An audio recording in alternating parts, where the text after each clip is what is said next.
ایک صاحب سے میں نے کہا کہ جناب وہ 2000 ریال لگ گیا تو کیا کرنا ہے؟ کہنے کوئی مسئلہ نہیں، پاسپورٹ نواں بنوا لو، گنجائش ہے، یعنی ہر شے کا حل ہے۔ اور میں نے کہا یار اب عمرہ کرنے جاتے وقت بھی بندہ دھوکہ دے کے جائے، اللہ کے گھر جاتے وقت بھی اس طرح کی حرکت کرے، کیا حال ہو گیا؟ ہر چیز کا لوگوں نے حل نکال لیا، ہر چیز کا لوگوں نے سٹائل بنا لی۔ ایسا نہ کریں، یہ درست نہیں۔ احمد رفو گر کہنے لگا اس طرح سیوں گا کہ پھاڑنے والے کو بھی پتہ نہیں۔ ان کا پیسے لے یار تو سی دے۔ اس نے سی دی، اگلے شام ہی لا کے بچھا دیا گدا۔ تیسرے دن بادشاہ سلامت آئے، آ کے پہلی نظر گدے پہ ڈالی، اس نے بلایا سب ملازمین کو، کہا کس نے سیا ہے؟ کہا جناب کیا ہوا؟ کہا یہ پھٹا ہوا تھا۔ کس نے؟ کہا نہیں پھٹا ہی نہیں۔ وہ کہنے لگے بنو بات میں خود پھاڑ کے گیا تھا، تو بتاؤ صحیح سیا کس نے ہے؟ کہا جناب آپ پھاڑ کے گئے تھے تو بتایا کیوں نہیں؟ فرمانے لگے اسی لیے تو بتایا نہیں تھا کہ تم خود تحقیق کر لو، بلاؤ بتاؤ سیا کس نے۔ تو بلا لیا، احمد رفو گر آ گیا۔ اس کو جب بلا کے سامنے بادشاہ کھڑا کیا، کہا بھئی تو نے سیا ہے؟ کہنے لگا حضور آپ کے سارے ملازم کٹھے ہو کے آئے تھے، میری غلطی کوئی نہیں۔ کہا نہیں یار تو بڑا کاریگر ہے، میں نے اپنے ہاتھ سے پھاڑا تھا پر مجھے بھی نہیں پتا چل رہا کہاں سے پھٹا تھا۔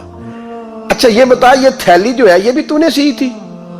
اس نے کہا جی آپ کے خادم کا ہی کارنامہ ہے، وہ فلانے علاقے کے قاضی صاحب آئے تھے، اس میں سے ہیرے نکال کے تو کھوٹے سکے بھرے تھے، تو مجھے بھی تھوڑا سا حصہ ملا تھا۔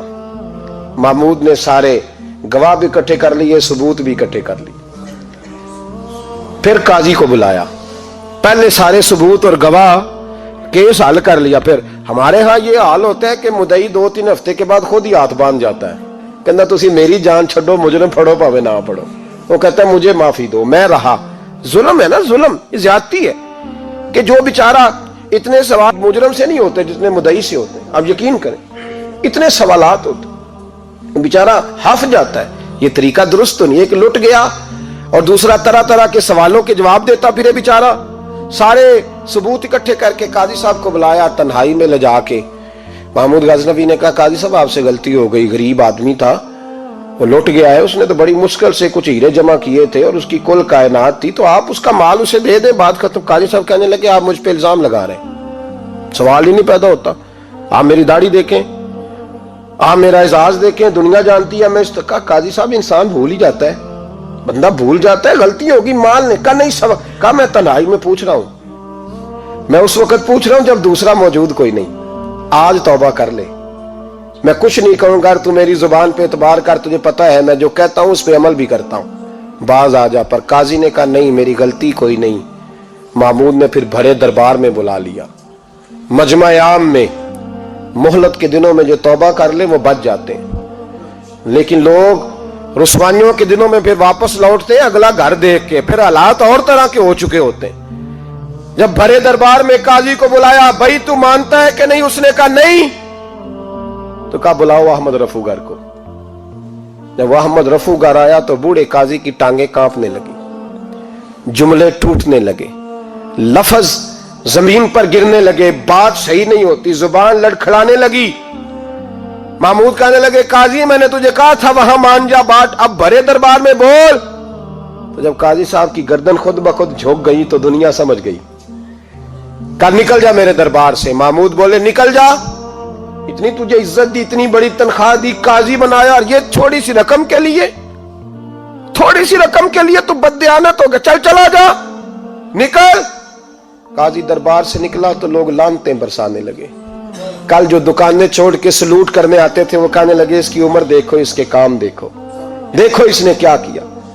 گھر گیا، بچے جن کے لیے پاپ کمایا تھا، جنہاں لی تو پاپ کمائے ہن کتھے نہیں ہو تیرے کر دے۔ وہ بچے کہنے لگے ابا جی ہم تو سکول مدرسہ جانے کے قابل نہیں رہے، امید تھی کہ بیوی ساتھ دے گی۔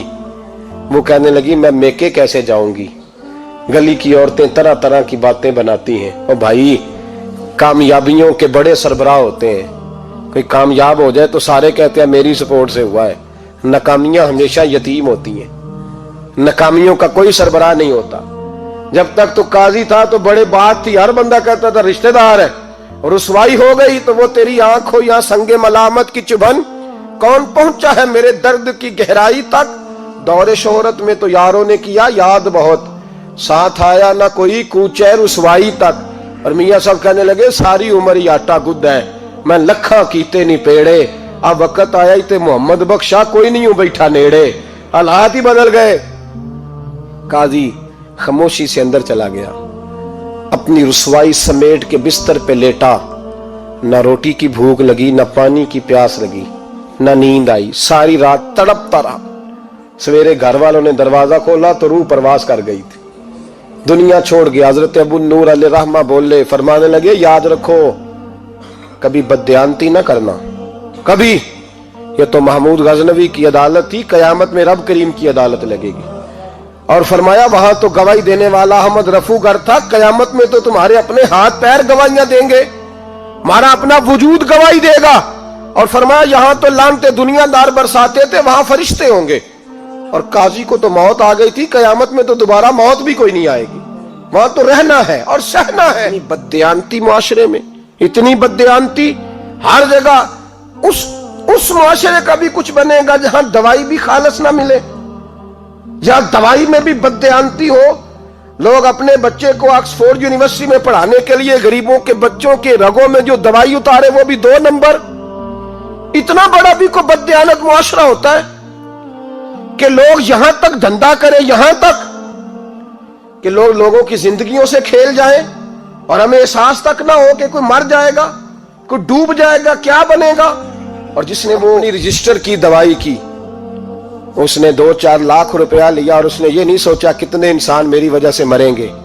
قتل صرف یہ تو نہیں ہوتا گولی مار کے مار دینا، لوگوں کی زندگیوں سے لوگ کھیل جاتے ہیں، لوگ تباہی کر جاتے ہیں، لیکن بددیانتی سے باز نہیں آتے۔ میرے رسول پاک علیہ السلام کے غلاموں، نبی پاک صلی اللہ علیہ وسلم نے ذرا سی بددیانتی، اور صحابہ کا یہ مزاج تھا، اتنی سی بھی کبھی ان سے غلطی ہوتی تو